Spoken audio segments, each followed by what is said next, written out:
श्री शिवाय नमस्तुभ्यम हर हर महादेव। देखिए दोस्तों, आज का जो यह वीडियो है बहुत ही ज़्यादा खास होने वाला है। देखिए, हम सभी को पता है कि अभी कार्तिक का बहुत ही पवित्र महीना चल रहा है और कार्तिक के इसी महीने में एकादशी की बहुत ही पवित्र और विशेष तिथि आ चुकी है। देखिए, आप सभी को पता है कि कार्तिक का जो महीना है भगवान विष्णु को, माता लक्ष्मी को और माता तुलसी जी को समर्पित होता है और एकादशी की जो तिथि है वह भगवान विष्णु को समर्पित होती है। तो इस बार की जो एकादशी है वह बहुत ही शुभ संयोगों के साथ इस बार बन रही है। देखिए, आज के इन उपायों के माध्यम से आपके जीवन में स्थिर लक्ष्मी का वास होगा, वैभव लक्ष्मी का वास होगा, साथ ही साथ आपके घर में अष्ट लक्ष्मियों का वास होगा। इसलिए इस वीडियो को आपको अंत तक जरूर देखना है। मात्र एक चुटकी हल्दी से आपके जीवन का जो दुर्भाग्य है वह दूर होने वाला है। तो बहुत ही अचूक उपाय होने वाले हैं। पूज्य गुरुदेव की ही कथा को सुन करके और समझ करके ही आपको इन उपायों को बहुत ही विस्तार से समझाने का प्रयास करेंगे। लेकिन उससे पहले वीडियो को लाइक करें, चैनल को सब्सक्राइब करें और यदि आप भगवान शिव के सच्चे भक्त हैं तो कमेंट में श्री शिवाय नमस्तुभ्यम या फिर ओम नमः शिवाय जरूर लिखें। देखिए, एकादशी की तिथि भगवान विष्णु को समर्पित होती है जो कि जगत के पालनहार होते हैं। और एकादशी के दिन हल्दी का उपाय करना यानी कि दुर्भाग्य को दूर करना और सौभाग्य की जीवन में प्राप्ति करना है। इसीलिए हमें कार्तिक मास की विशेष एकादशी पर हल्दी के यह उपाय करने चाहिए। देखिए, आज का जो पहला उपाय है मात्र आपको एक चुटकी हल्दी से करना है। यह एक चुटकी हल्दी आपके जीवन में खुशियाँ लेकर के आएगी, आपकी जो किस्मत है उसे चमकाने का कार्य करेगी। देखिए दोस्तों, आपको क्या करना है, एकादशी के दिन आंवले के वृक्ष के नीचे भगवान विष्णु का वास होता है। आंवले के वृक्ष में भगवान विष्णु का वास होता है, निवास माना जाता है और इसकी जो जड़ होती हैं उसमें भगवान विष्णु शयन करते हैं यानी कि आराम करते हैं। तो आपको आंवले के वृक्ष के वहाँ पर जाना है। आपको अपने साथ एक तांबे के पात्र के अंदर अपने घर से शुद्ध जल लेना है और इसी के साथ में आपको मात्र एक चुटकी हल्दी लेना है। अब आंवले के वृक्ष के नीचे इस उपाय को आप दो प्रकार से कर सकते हैं। देखिए, आपके पास जो एक चुटकी हल्दी है या तो आप उसे उस जल के पात्र के अंदर डाल दें और हल्दी से युक्त जल तैयार कर लें और इस हल्दी से युक्त जल को आपको आंवले के वृक्ष की जड़ में समर्पित कर देना है। ओम नमो भगवते वासुदेवाय इस मंत्र का जाप करते हुए। और यह एकादशी कार्तिक के महीने की है तो आपको हरि हर महादेव का मन में स्मरण करते रहना है। देखिए, इस उपाय को आप दूसरे प्रकार से भी कर सकते हैं। आपके पास जो एक चुटकी हल्दी है उसे आप सूखी भी अर्पित कर सकते हैं आंवले के वृक्ष की जड़ में। और जो आपने सूखी हल्दी डाली है आंवले के वृक्ष के वहाँ पर, उसी हल्दी के ऊपर आपके पास जो एक लोटा शुद्ध जल है उसे धीरे धीरे समर्पित कर देना है। देखिए, यह जल समर्पित आपको अपना जो मुख है पूर्व दिशा में रख कर के करना है और आपको हरिहर महादेव का मन में स्मरण करते रहना है। हरिहर महादेव का स्मरण करते हुए आपको यह जो जल है आंवले के वृक्ष की जड़ में अर्पित कर देना है एकादशी की पवित्र तिथि पर। बस इतना सा उपाय करना है। आपके जीवन में जो भी अड़चनें आ रही हैं, जो भी संकट आ रहे हैं, जो भी आपकी मनोकामना है उन्हें परिपूर्ण करने के लिए आपको प्रार्थना करनी है। तो इस प्रकार से आपको यह पहला उपाय कर लेना है इस एकादशी की तिथि पर।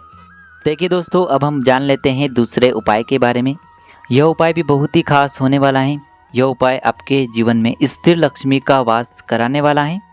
देखिए, बहुत से घरों में माता लक्ष्मी जो हैं वह स्थिर रूप से निवास नहीं करती हैं और यदि हम चाहते हैं कि माता लक्ष्मी हमारे घर में स्थिर रूप से वास करे, हमारा जो पैसा है वह खर्च हो जाता है। अगर हम पैसा खर्च करने की नहीं भी सोचते हैं तब भी हमारा जो पैसा है वह जाने का रास्ता खोज ही लेता है। यानी कि आपका जो धन है वह अस्पताल में खर्च हो जाता है, आपके जो बच्चे हैं वह बिगड़े हुए हैं, घर में जो है धन का जो आवक है कम हो रही है और खर्च बढ़ते ही जा रहा है, हमारी जो बचत है वह हो ही नहीं पा रही है।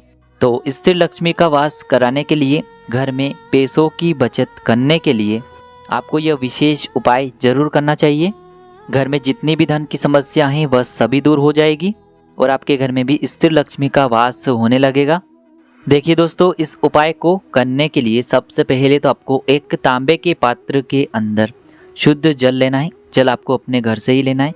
देखिए, यदि आप इस तांबे के पात्र के अंदर गंगा जल डालते हैं तो बहुत ही शुभ माना जाता है। अब देखिए दोस्तों, आपको इसी के साथ में 7 बेलपत्रियाँ यानी कि 7 बेलपत्र आपको लेनी है। देखिए दोस्तों, केवल एकादशी के दिन स्थिर लक्ष्मी का वास अपने घर में कराने के लिए इस विशेष उपाय को किया जाता है। देखिए, यदि आपको 7 बेलपत्र नहीं मिल पाते हैं तो भगवान शिव के शिवलिंग पर चढ़ी हुई बेलपत्र को आप पुनः शुद्ध जल से धो करके उनका उपयोग कर सकते हैं। लेकिन आपको ध्यान रखना है कि जो 7 बेलपत्र हैं वह कहीं से भी कटी फटी या फिर खंडित नहीं होनी चाहिए। तो इस उपाय को आप एकादशी के दिन सुबह से लेकर के शाम तक किसी भी समय कर सकते हैं। देखिए, आपको 7 बेलपत्र और एक तांबे के पात्र के अंदर शुद्ध जल लेकर के पहुंच जाना है सीधे भगवान शिव के मंदिर में। देखिए, इस उपाय को आप सुबह भी कर सकते हैं और शाम के समय भी कर सकते हैं। देखिए दोस्तों, सबसे पहले तो आपके पास जो 7 बेलपत्रियाँ हैं उन्हें आपको एक एक करके उस जल के पात्र के अंदर डाल देनी है। अब यह जो बेलपत्र का जल है इसे आपको भगवान शिव के मंदिर में जहाँ नंदी महाराज होते हैं उनका पैर जो उठा हुआ होता है उस उठे हुए पैर पर आपको केवल इस पात्र से जल समर्पित करना है। कहने का अर्थ है कि जल आपको इतने धीरे समर्पित करना है कि पात्र से बेलपत्र बाहर न निकल पाए। केवल आपको जल नंदी महाराज के उठे हुए पैर के वहाँ पर समर्पित करना है। आपकी जो भी मनोकामना है, चाहे घर में धन का वास नहीं हो पा रहा है, घर में स्थिर लक्ष्मी का वास हो, घर में हम 100 कमाते हैं 200 खर्च हो रहे हैं, तो आपको कामना करनी है कि मेरे जीवन से ये जो सारी समस्याएं हैं ये सभी दूर हो। तो इस प्रकार से आपको यह जल नंदी महाराज के उठे हुए पैर के वहाँ पर समर्पित करना है। केवल आपको बेलपत्र समर्पित नहीं करनी है। अब दोस्तों, आपके पास जो 7 बेलपत्रियाँ हैं उस पात्र के अंदर उन्हें आपको एक एक करके शिवलिंग पर अर्पित करते जाना है और आपको श्री शिवाय नमस्तुभ्यम इस मंत्र का जाप करते रहना है। देखिए, प्रत्येक बेलपत्र की चिकनी साइड शिवलिंग से स्पर्श होगी और डंडी वाला जो भाग है वह जलाधारी की ओर रहेगा। इस प्रकार से आपको 7 बेलपत्र शिवलिंग पर अर्पित कर देनी है। बस इतना सा उपाय आपको करना है। इस एकादशी के दिन आपके घर में निश्चित और निश्चित रूप से माता लक्ष्मी का वास होगा। आपके घर में फिजूल खर्चे जो हैं वह सभी कम होंगे। आपके घर में अष्ट लक्ष्मियों का निवास होगा। तो यह उपाय भी आपको इस कार्तिक महीने की पवित्र एकादशी पर जरूर करना चाहिए। अब दोस्तों, हम जान लेते हैं तीसरे महा उपाय के बारे में। देखिए, एकादशी का बहुत ही आसान सा उपाय है। मात्र आपको 1 चुटकी हल्दी से यह विशेष उपाय करना है। देखिए, हम सभी जानते हैं कि एकादशी की तिथि पर तुलसी जी में कभी भी जल अर्पित नहीं किया जाता है। साथ ही साथ तुलसी जी को कभी भी एकादशी के दिन स्पर्श नहीं करना चाहिए, क्योंकि ऐसा माना जाता है कि एकादशी के दिन माता जो तुलसी होती हैं वह भगवान विष्णु की सेवा में लगी रहती हैं। तो एकादशी के दिन कुछ विशेष उपाय होते हैं जिन्हें यदि आप करते हैं तो आपके घर में कभी भी धन धान्य की समस्या उत्पन्न नहीं होती है।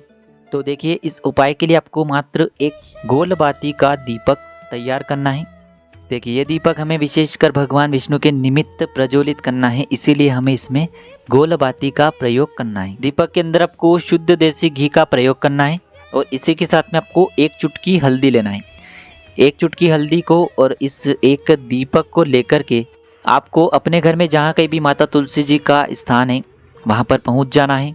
देखिए, आपको जो अपना मुख है वह उत्तर दिशा की तरफ रखना है और सबसे पहले तो आपको इस दीपक को माता तुलसी के वहाँ पर प्रज्वलित कर देना है। ओम नमो भगवते वासुदेवाय नमः इस मंत्र का जाप करते हुए और इस दीपक के अंदर आपको 1 चुटकी जो हल्दी है इसे डाल देना है और इसी दीपक से आपको माता तुलसी जी की आरती करना है। ओम नमो भगवते वासुदेवाय नमः इस मंत्र का जाप करते हुए आरती करने के बाद आपको अपनी जो भी मनोकामना है उसे परिपूर्ण करने के लिए प्रार्थना करनी है।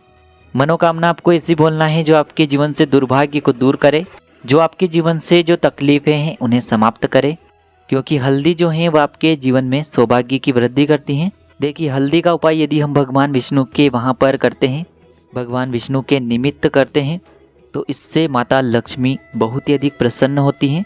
तो संकट और समस्याओं को दूर करने के लिए आपको ये दीपक प्रज्वलित करना है और उसके बाद आपको अपनी मनोकामना को बोल देना है। तो देखिए दोस्तों, इस प्रकार से आज के इस वीडियो में हमने आपको कार्तिक मास की पवित्र रमा एकादशी पर किए जाने वाले कुछ चमत्कारी उपाय बताए हैं।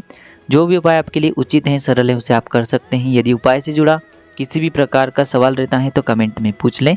उपाय को करते समय आप किसी भी प्रकार की गलती न करें। श्री शिवाय नमस्तुभ्यम। हर हर महादेव।